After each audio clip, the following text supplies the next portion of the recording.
Hi, welcome to this channel. My name is Jonathan and I'm a dietitian that struggled with binge eating, but now I'm free from binge eating.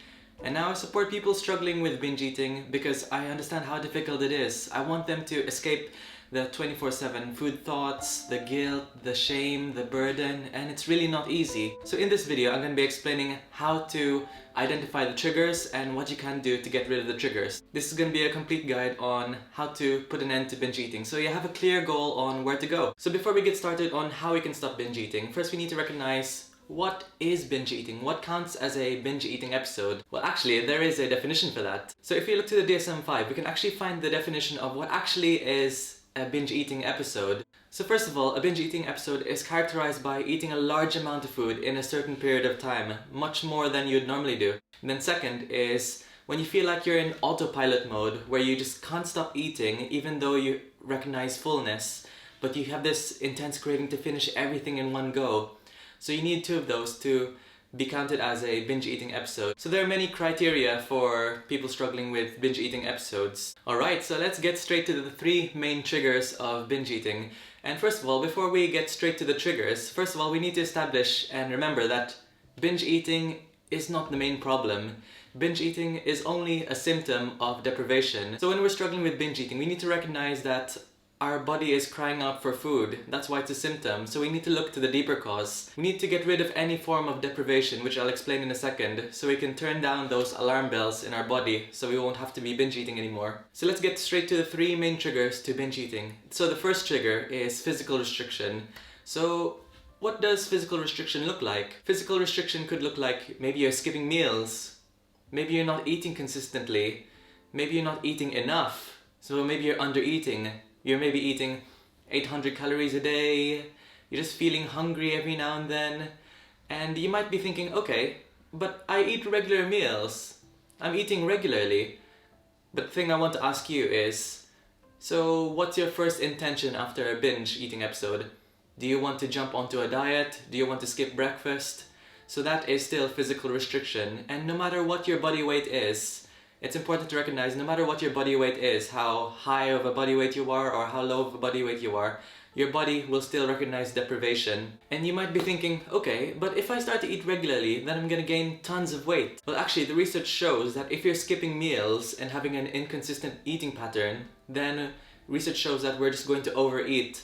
Because if we're skipping meals and only knowing essentially feast or famine mode, then our body knows nothing in between. So it's gonna be thinking, okay, I need to ramp up those hunger hormones, ramp up the ghrelin, which is the hunger hormone, and turn down the leptin, which is the fullness hormone. So our body's only knowing feast or famine mode. There's nothing in between. So establishing regular meals can tell your body, okay, there's food in here, so I don't have to worry. So let's talk about number two, which is the sneaky one.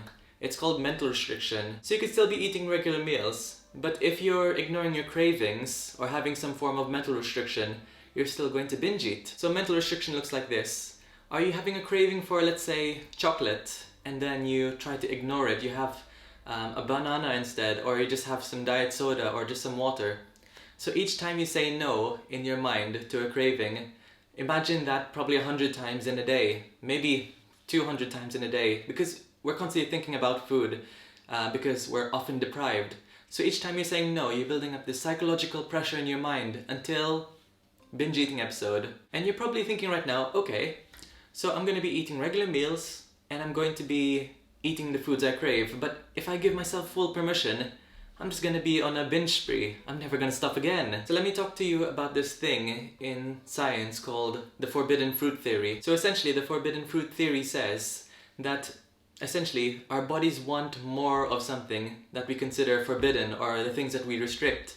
So if you're removing all chocolate from your house, for example, you're going to be thinking about chocolate much, much more. So what we need to do is to implement this other theory in science called food habituation. So you have to, it's essentially exposure therapy. So to eat chocolate every now and then. And if you're worried that you might have a binge eating episode, remember, we need to eat regular meals and stay consistently full, comfortably full, maybe a 7 or 8 out of 10. So when we're thinking about including chocolate back into our diet, we try to eat it, but oftentimes we eat it and give ourselves permission and then we jump back again into another diet because we fall out of guilt. So we need to consistently eat this. And if you're concerned that you're going to be overeating on chocolate and never going to be stopping on binge eating, remember, to end binge eating, we need to stay full and satisfied. So if you're including regular meals, your breakfast, lunch and dinner with some snacks in between, being roughly 7 or 8 out of 10 full, with 0 out of 10 being extremely hungry, and 10 out of 10 being Christmas dinner full, shall I say, extremely uncomfortably full.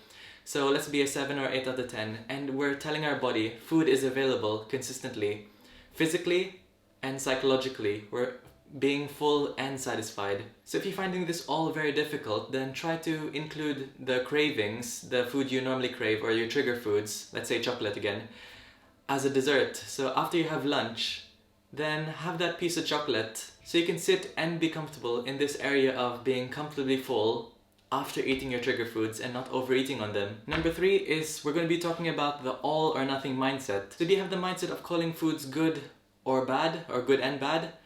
Well, actually, this can actually be very detrimental, and just calling foods good and bad can actually lead to binge eating episodes. So let me explain why. So whenever you eat something good, quote unquote, then okay, that's alright. But whenever you eat something bad, quote unquote, then you start to internalize these feelings. You start to call yourself bad. You start to think, oh, I'm worthy of being judged. I'm not good enough. I'm so lazy and not much of a hard worker. I'm just all these negative thoughts. You start to internalize these thoughts based on putting morality on food. So if you put morality on food, good foods, bad foods, and we start to eat those, then it makes our self-esteem very, very fragile, and then you just want to have a binge eating episode. Another thing to notice is to be aware of any last supper mindsets around food. So you might think to yourself, oh, I just had a bite of chocolate, might as well have the whole thing now, so I won't have any more temptation in my life. Just get rid of it once and for all. I promise I'll never have chocolate again. So having this last supper mindset can be very detrimental, and it can actually lead to increased urges to binge eat. And it can wreck your self-esteem, quote unquote. It can affect your self-esteem negatively the more you have this all or nothing mindset or calling foods good versus bad. So food is just neutral. Food is not good. Food is not bad. If you want to practically train yourself to retrain that there's no such thing as good and bad foods, what you need to do is to transform them into neutral foods. So how can we do that? So if we want to turn things into neutral foods, we have to include the bad foods back into our daily diet. So if you consider chocolate bad, well, I'm just using this as an example very frequently. So if you consider chocolate bad, then include it regularly. Have it as a snack, have it as a dessert every now and then. So if we're including things that are forbidden or bad, it's not really forbidden or bad if it's included into our diet. We wouldn't even think much about it. It's important to note that if you've been depriving yourself of chocolate for a long time, you might overeat on it a little bit, but that's normal. Essentially, if you're including it regularly, remember, food habituation, then you're going to get rid of this forbidden fruit theory, which we mentioned earlier. You're going to turn this food into a neutral food. So you might be thinking, okay, Jonathan, that's all well and done. I'm going to get rid of deprivation. I'm going to include the foods I love. I'm going to eat regular meals.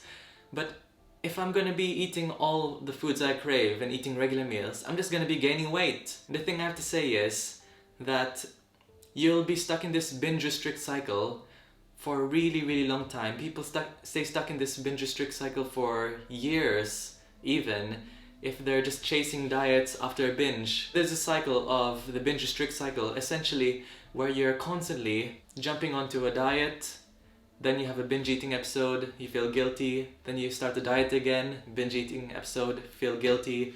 You're in this never-ending cycle. So to escape this, we'll have to get rid of dieting temporarily until the binge episodes stop.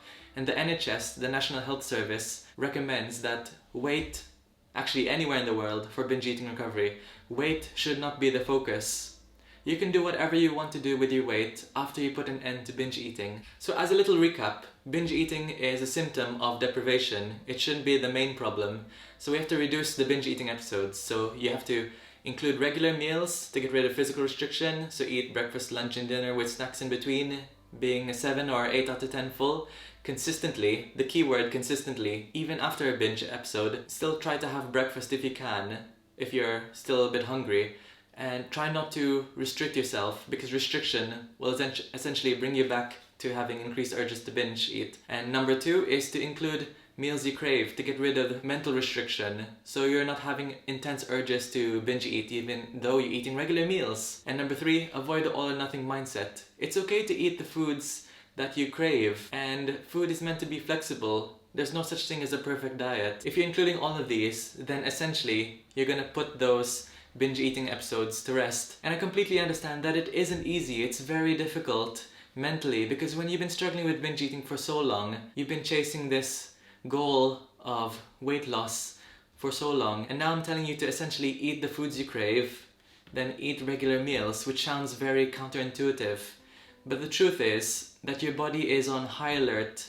Your body thinks there's a famine, which often leads to a binge episode, which is the feasting. So essentially, unless we get rid of binge eating urges, we're always going to be straight back to square one. So we have to make that very difficult leap to escape binge eating episodes. So I hope you enjoyed this first episode, and I hope you really found it helpful. And you can always check the link in the description for my resources to how I can help you, ranging from one-to-one courses, my newsletter, ebooks, and many more.